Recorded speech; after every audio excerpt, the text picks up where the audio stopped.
દેશ સહિત રાજ્યભરમાં ગ્રીન એનર્જી અને સસ્ટેનેબલ ઇન્ફ્રાસ્ટ્રક્ચરની દિશામાં ઉત્તરોત્તર પ્રગતિ થઈ રહી છે। ત્યારે સુરત મનપા અને જર્મન સંસ્થા GIZ દ્વારા સહયોગથી તૈયાર થયેલા પ્રોજેક્ટ હેઠળ રૂફટોપ સોલાર પાવર પ્લાન્ટ અને second life battery storage system દ્વારા બસ માટે 24/7 ગ્રીન ચાર્જિંગ સુવિધા સાથે વાઇફાઈ અને લાઇટિંગ જેવી સુવિધાઓ પણ ઉપલબ્ધ થશે। આ અંગે કાર્યપાલક ઇજનેર પ્રકાશ પંડ્યાએ જણાવ્યું હતું કે સુરતના અલથાણ વિસ્તારમાં તૈયાર કરાયેલ દેશનું પ્રથમ સૌર ઉર્જા આધારિત ઇલેક્ટ્રિક બસ ડેપો છે, જે ખાતે 100 કિલોવોટ ક્ષમતા ધરાવતા રૂફટોપ સોલર પાવર પ્લાન્ટ અને પ્રતિ કલાકે 224 કિલોવોટ ક્ષમતા ધરાવતી બેટરી એનર્જી સ્ટોરેજ સિસ્ટમ સ્થાપિત કરવામાં આવી છે। અંદાજિત ₹1.60 કરોડના ખર્ચે બનેલો આ પ્રોજેક્ટ સંપૂર્ણ રીતે જર્મન સહાય સંસ્થા GIZ-ના સહકારથી અમલમાં મુકાયો છે। સ્વચ્છ સુરત, સોલાર સુરત અને સ્માર્ટ સિટી સુરત તરીકે ઓળખાતા સુરતની યશ કલકીમાં વધુ એક ઉમેરો થયો છે। કાર્યપાલક ઇજનેર light and energy efficiency cell Surat મહાનગરપાલિકા। સુરત મહાનગરપાલિકાએ નેટ ઝીરો મિશન અને સસ્ટેનેબલ એનર્જી અને ગ્રીન મોબિલિટી હેઠળ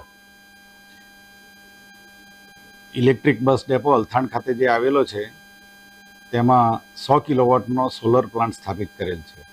આ સોલર પ્લાન્ટની ખાસ વિશેષતા એ છે કે તે બેટરી એનર્જાઇઝ સ્ટોરેજ સિસ્ટમ છે અને તેની એનર્જી જે કંઈ યુનિટ જનરેટ થશે સોલર પાવર પ્લાન્ટના લીધે તે એનર્જીનું ઇલેક્ટ્રિક મોબિલિટી તરીકે યુઝ થશે। એટલે કે ત્યાં ઇલેક્ટ્રિક બસ ડેપો છે, ત્યાં ચાર્જર હશે, તેમાં યુનિટ વપરાશે।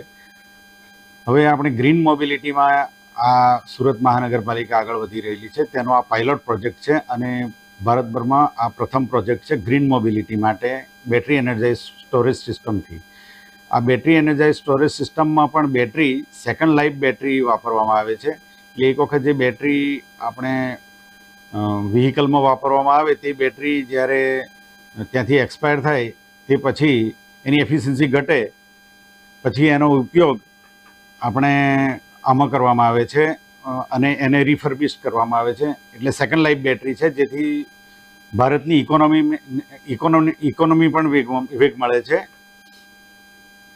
હવે આ સેકન્ડ લાઈફ બેટરી હેઠળ આ જે પ્રોજેક્ટ કરવામાં આવે છે તેના લીધે રાત્રિ દરમિયાન મોટાભાગની બસોનું આપણે ચાર્જિંગ કરતા હોઈએ છીએ, એટલા માટે બેટરી ત્યાં મૂકવામાં આવેલી છે। એટલે બેટરી એનર્જાઇઝ સ્ટોરેજ સિસ્ટમનો સૌથી મોટો ફાયદો એ છે કે આપણે દિવસ દરમિયાન જે એનર્જી જનરેટ થશે તે રાત્રિ દરમિયાન પણ આપણે ઉપયોગમાં લઈ શકાય છે।